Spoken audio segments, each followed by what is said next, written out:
Assalamualaikum warahmatullahi wabarakatuh. Perkenalkan, nama saya Yustika Desiori, NIM 180410008. Saya merupakan salah satu mahasiswi dari program studi Pendidikan Guru Sekolah Dasar Unit 2 Semester 5 dari Fakultas Keguruan dan Ilmu Pendidikan di Universitas Samudra. Tujuan saya membuat video adalah untuk memenuhi tugas mata kuliah saya, yaitu pada mata kuliah Pembelajaran Bahasa dan Sastra Indonesia di SD kelas tinggi, yang diampuh oleh dosen Ibu Juliati, SPD, MPD. Nah, di sini saya akan menjelaskan tentang pembelajaran bahasa Indonesia di SD dengan menggunakan media. Berikut penjelasan dari saya, selamat menyaksikan. Assalamualaikum warahmatullahi wabarakatuh. Apa kabar anak-anak ibu? Ya, alhamdulillah luar biasa. Nah, jika ibu tanya apa kabar, maka kalian itu harus menjawabnya dengan serentak seperti yang kita lakukan pada hari-hari kemarin, pada minggu yang lalu, yaitu seperti alhamdulillah luar biasa. Boleh? Ya, ibu ulangi lagi ya. Bagaimana kabarnya pada pagi hari ini? Alhamdulillah luar biasa. Nah, sebelum kita memulai pelajaran, kita berdoa dulu ya. Ya, berdoa dimulai.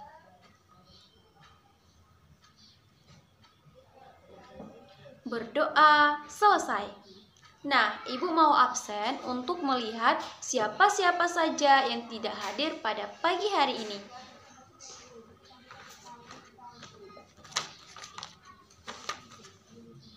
Bunga, Tika, Rizka, Siska, Raja,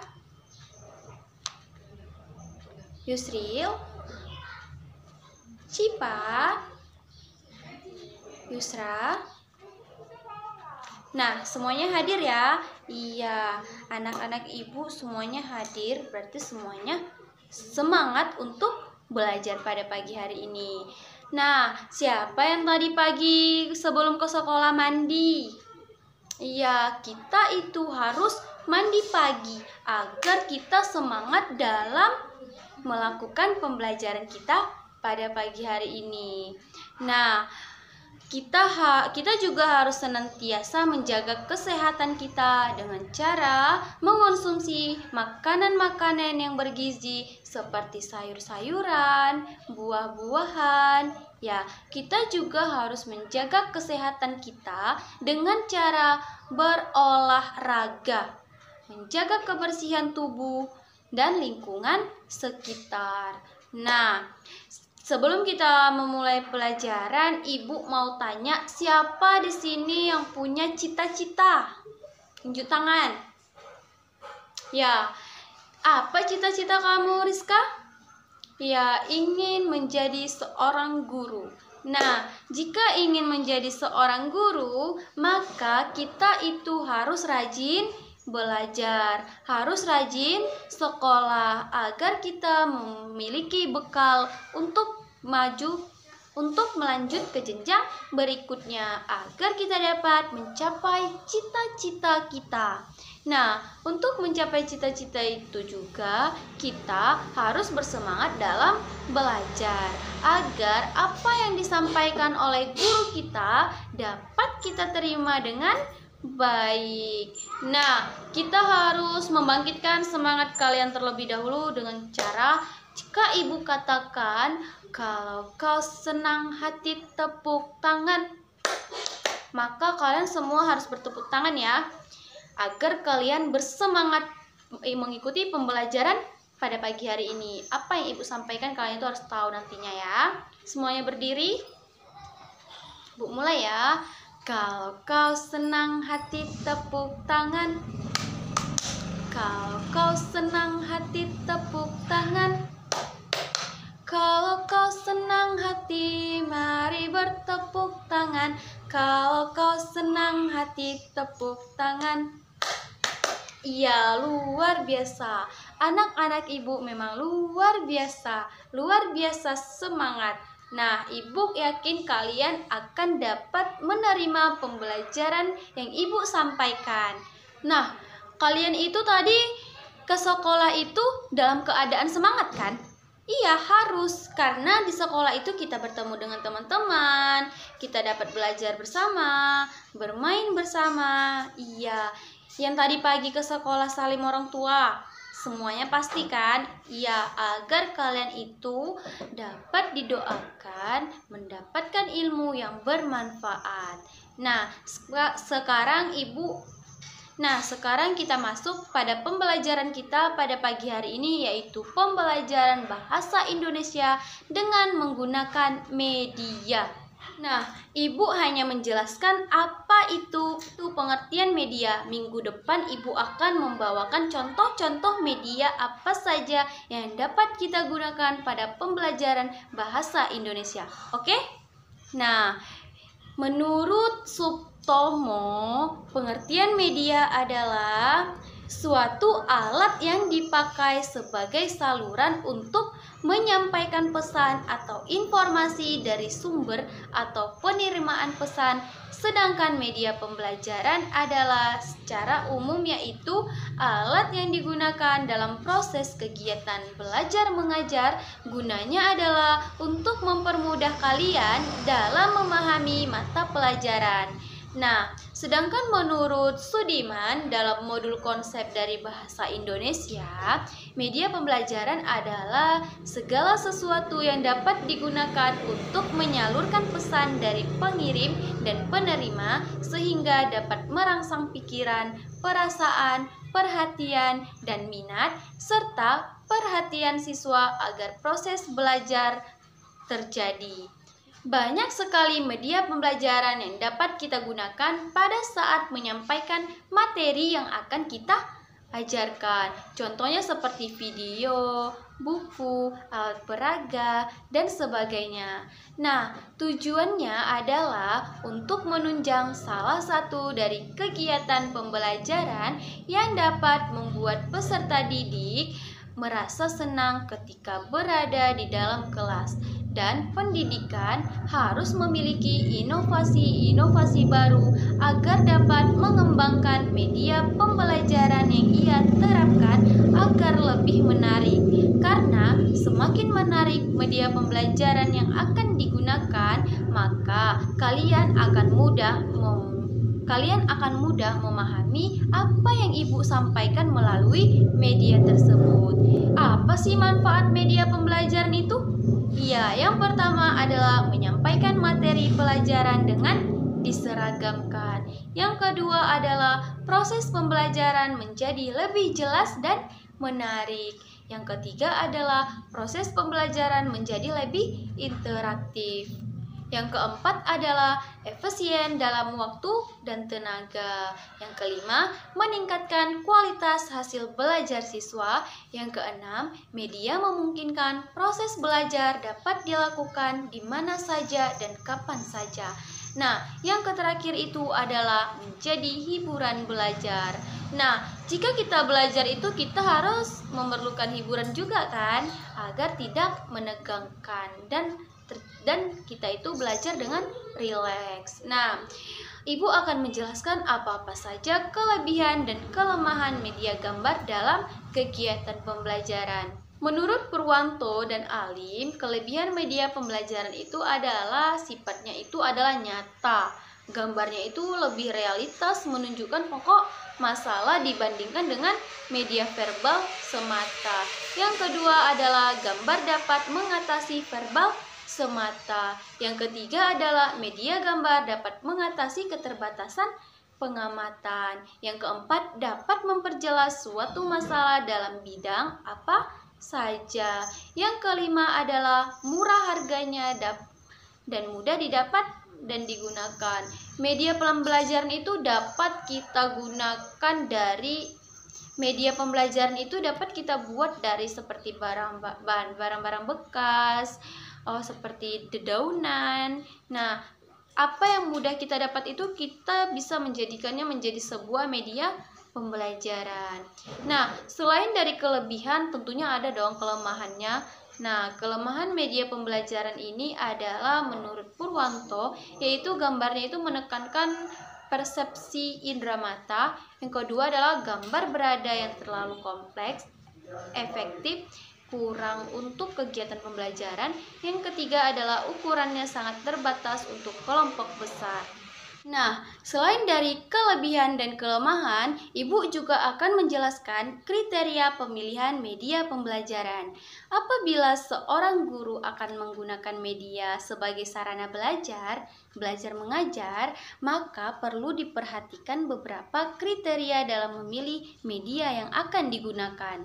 Nah, Sujana berpendapat bahwa foto disesuaikan dengan tingkat usia siswa, sederhana atau tidak rumit, sehingga siswa tidak salah menafsirkan pesan yang terkandung dalam foto tersebut. Foto yang digunakan dalam media pembelajaran harus artistik atau memiliki nilai seni. Nah, menurut Arsyad bahwa foto tersebut harus mempertimbangkan komposisi, pewarna yang efektif, teknik pengambilan dan pemrosesan yang baik. Selanjutnya, foto harus cukup besar dan jelas untuk kelompok siswa yang dihadapi. Nah, foto itu harus jelas karena hanya dengan ketajaman dan kontras yang baik yang dapat memberikan ketepatan dan rincian yang memadai untuk menggambarkan kenyataan yang ditampilkan. Sedangkan menurut Rahadi bahwa gambar atau foto adalah media yang paling umum dipakai dalam pembelajaran. Gambar dan foto sifatnya universal, mudah dimengerti, dan tidak terikat oleh keterbatasan bahasa. Nah, Arsyad juga menjelaskan bahwa kriteria pemilihan media pembelajaran itu harus bersumber dari konsep media pembelajaran merupakan bagian dari sistem instruksional secara keseluruhan. Maka beberapa kriteria yang perlu diperhatikan dalam pemilihan media pembelajaran yang baik adalah sebagai berikut. Yang pertama itu adalah sesuai dengan tujuan. Nah, untuk memilih media pembelajaran itu kita harus menyesuaikannya dengan apa tujuannya. Nah, media pembelajaran yang akan kita gunakan itu harus sesuai dengan tujuan instruksional. Tujuannya agar proses pembelajaran akan berjalan dengan baik, yang mengacu setidaknya 2 dari ranah kognitif, afektif, dan fisikomotorik. Hal ini dilakukan agar media pembelajaran yang akan kita gunakan tersebut sesuai dengan arahan dan tidak melenceng dari tujuan. Selain dari mempengaruhi aspek inteligensi, maka media pembelajaran juga mampu mempengaruhi aspek-aspek lainnya seperti sikap maupun perbuatan. Yang kedua itu adalah praktis, luwes, dan bertahan. Nah, media pembelajaran itu tidak harus mahal ya, dan tidak harus berbasis teknologi, tetapi kita dapat melakukannya dengan cara mempergunakan barang bekas yang ada di sekitar kita. Nah, seperti daun-daunan itu juga dapat kita gunakan sebagai media pembelajaran. Nah, dengan cara mempergunakan barang bekas yang ada di sekitar kita, itu merupakan jauh lebih efektif dibandingkan media pembelajaran yang mahal dan rumit. Harganya terjangkau dan juga dapat bertahan lama, serta dapat dipergunakan secara terus-menerus. Nah, seperti dapat kita gunakan pada hari ini, nanti juga dapat Ibu gunakan untuk menjelaskan di kelas lain, seperti itu. Karena dia itu bertahan lama dan tidak mudah rusak. Nah, yang ketiga itu kita itu harus mampu dan harus terampil dalam menggunakan media. Nah, nilai dan manfaat media bukan dilihat dari beberapa bagusnya media tersebut, tapi dapat dilihat seberapa terampilnya kita dalam menyampaikan dan menggunakan media tersebut agar dapat dipahami oleh peserta didik dan dapat juga menjadi contoh yang baik dan dapat juga memberikan contoh yang baik kepada peserta didik untuk mengajari mereka dalam memilih media pembelajaran apa saja yang cocok digunakan pada saat belajar. Yang keempat adalah pengelompokan sasaran. Nah, di sini kita dapat membagi beberapa kelompok, kemudian kita itu meminta satu kelompok untuk membuat media, contohnya media tentang puisi. Nah, kelompok berikutnya kita suruh membuat media tentang cerpen, novel, drama, dan lain-lain. Maka dari itu, sebagai seorang guru, kita itu harus mampu memilih media pembelajaran tertentu yang bersifat universal yang digunakan. Yang kelima adalah mutu teknis. Dalam pemilihan media pembelajaran, kita harus menggunakan persyaratan teknis tertentu. Di sini, guru tidak bisa asal-asalan dalam menentukan media pembelajaran. Harus sesuai dengan cara pemilihan standar tertentu agar produk tersebut layak digunakan. Jika produk tersebut belum memiliki standar khusus, guru harus mampu menentukan standar untuk menentukan produk tersebut agar dapat digunakan untuk media pembelajaran. Nah, selain dari kriteria, media pembelajaran itu tentunya memiliki fungsi dong. Iya, fungsinya itu adalah media pembelajaran. Fungsi media pembelajaran yang pertama adalah sebagai alat bantu agar dapat menyampaikan pembelajaran, agar dapat menyampaikan materi pembelajaran yang akan diajarkan dan mampu mempengaruhi keadaan. Tidak harus mahal dalam pembuatan media pembelajaran, murah dan praktis juga dapat dipilih dalam menggunakan media pembelajaran yang paling efektif dalam penggunaannya dan dapat dilakukan secara berulang-ulang. Dalam proses belajar mengajar, menurut Zulkifli bahwa media dapat berfungsi suatu yang digunakan untuk menyalurkan pesan, merangsang pikiran, perasaan, perhatian, dan kemauan siswa, sehingga dapat mendorong proses belajar. Nah, media belajar adalah hal yang penting untuk meningkatkan pengalaman belajar siswa agar lebih konkret. Sementara itu, Hidayat dan Rahmina mengemukakan fungsi media adalah sebagai berikut. Yang pertama itu adalah sebagai alat bantu untuk menciptakan suasana situasi belajar yang efektif. Yang kedua itu adalah sebagai bagian integral dari keseluruhan situasi belajar sehingga dapat meningkatkan hasil belajar. Yang ketiga adalah alat peraga yang mampu mengacu kepada tujuan pengajaran. Yang keempat adalah sebagai pelengkap suatu proses belajar mengajar untuk menarik perhatian siswa. Yang kelima adalah untuk mempercepat dan memperlancar jalannya pengajaran sehingga siswa mudah untuk memahami. Yang keenam adalah untuk meningkatkan hasil dan mutu belajar. Ada beberapa macam-macam media pembelajaran yang sering digunakan dalam pelaksanaan pembelajaran.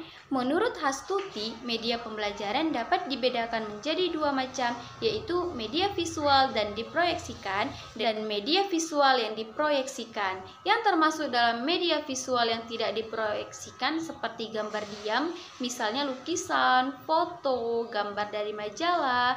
Yang kedua adalah gambar seri. Dikatakan seri karena gambarnya itu satu dengan gambar lainnya memiliki hubungan keruntutan istimewa. Yang ketiga adalah wall chart, berupa gambar dan denah dan bagan yang besarnya digantungkan pada dinding. Yang keempat adalah flash chart, berisi kata-kata gambar untuk mengembangkan kosakata. Sedangkan yang termasuk media visual yang diproyeksikan yaitu media yang menggunakan alat proyeksi sehingga gambar maupun tulisannya itu tampak pada layar.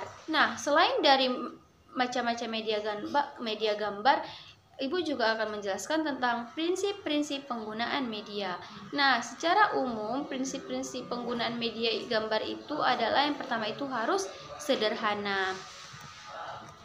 Nah, dengan sederhana maka mengacu pada jumlah elemen yang terkandung dalam suatu media visual. Jumlah elemen yang lebih sedikit memudahkan siswa untuk menangkap dan memahami pesan yang disajikan media visual. Yang kedua adalah keterpaduan. Keterpaduan mengacu kepada hubungan yang terdapat di antara elemen-elemen media visual yang ketika diamati akan berfungsi secara bersama-sama. Yang ketiga adalah penekanan. Yang keempat adalah keseimbangan. Nah, jadi itu adalah beberapa pengertian dari media gambar, Nah, itu adalah pengertian dari beberapa media pembelajaran. Nah, apakah ada yang ingin bertanya atau kurang paham? Ibu persilahkan ya.